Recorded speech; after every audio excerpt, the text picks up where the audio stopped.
About the relationship of enlightenment to freedom and Right. ease of being. Right.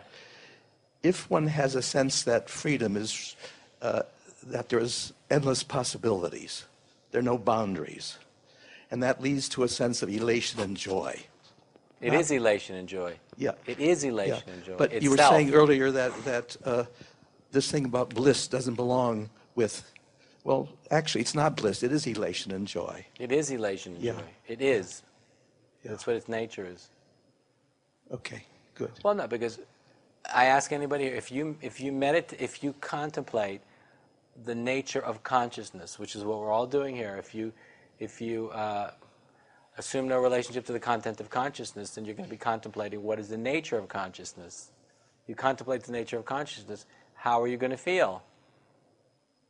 Joy, lightness of being. Enlightenment is lightness of being. Joy and lightness of being. Enlightenment is lightness of being. Joy and lightness of being is what you will experience, I guarantee.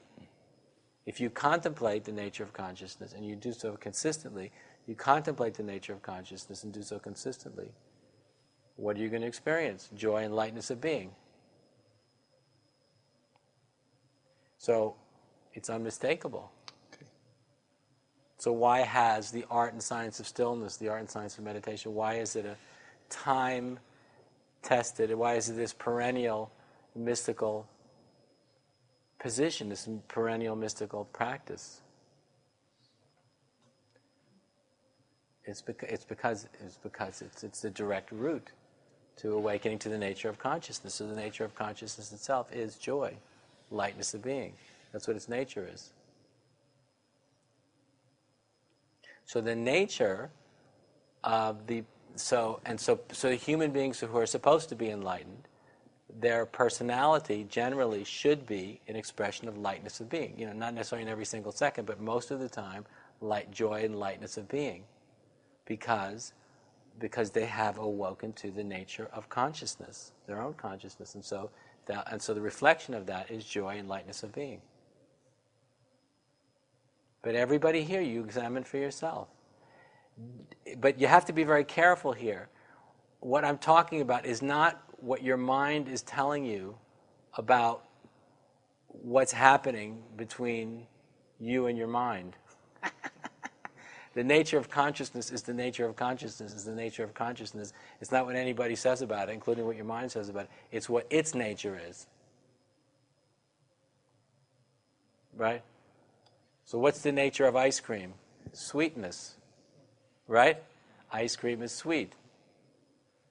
So anybody can say, no, it's not. Yes, because it's what its nature. Its true nature is very sweet. So the nature of consciousness is joy and lightness of being. But you have to see for yourself. But don't mistake the nature of consciousness with your mind going up, down, left, right, in, out, and all over the place, which is different. That's your mind doing gymnastics, acrobatics. And that's what the mind does. The mind is a mechanical, it's machinery. So that's how it's work. So don't mistake the movement of the machinery of your mind to be the nature of consciousness. I'm talking about something else. So all of that machinery is moving about within an infinite ground, which is consciousness itself. And I'm talking about the nature of the ground itself, not what appears to be happening within it, which at any given moment could be, some bizarre fantasy, some weird memory, some meaningless, musings about nothing, or some apparently relevant thoughts about whatever it is. I'm not talking about any of that at all. None of that. So none of that is the nature of consciousness. That all has to do with the content of consciousness. I'm talking about the nature of consciousness itself, which is the ground upon which all that's happening. So when you assume no relationship to the content of consciousness, and you assume no relationship to the content of consciousness, and you assume no relationship to the content of consciousness, the result's going to be joy and lightness of being, because the nature of consciousness is joy and lightness of being. When you compulsively identify with the content of consciousness, if you think about happy things, that which makes you feel happy, right? Your husband, your wife, your daughter, your son, your mother, your father, or if all those images make you happy, then you think about them, it'll make you feel happy. Or if all those thoughts make you feel miserable and terrible, then thinking about thinking about those objects will make you feel miserable and terrible. So I'm not talking about how we feel when we think about objects in consciousness that make us feel happy, or objects in consciousness that make us feel sad. I'm not talking about that. I'm talking about the ground of your experiences, which is not an object. So the ground of your experience is not an object. So the nature of that ground in your own experience is joy. So and how do I know that?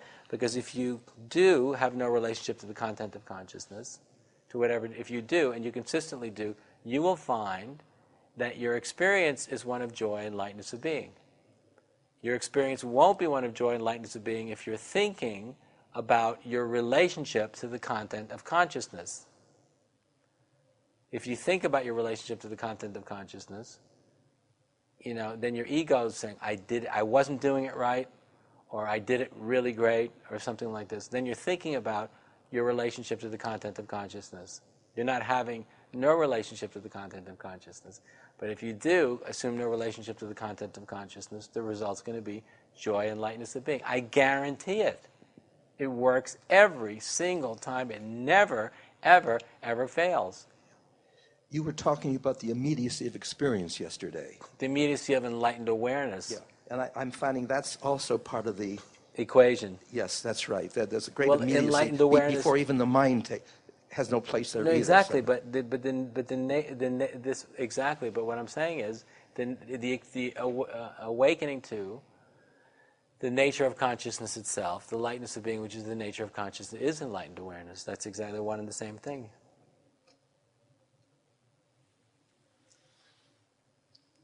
Thanks a lot. Very good. That's very good.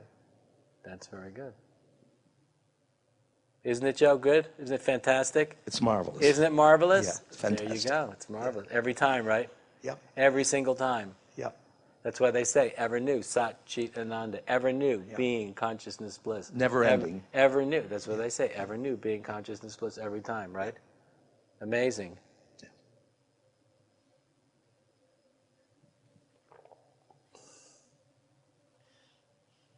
So if you assume no relationship to the content of consciousness, your experience will be joy and lightness of being. If you don't, your experience won't be joy and lightness of being.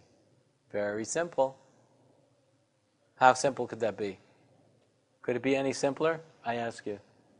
Could it be simpler? I don't think so.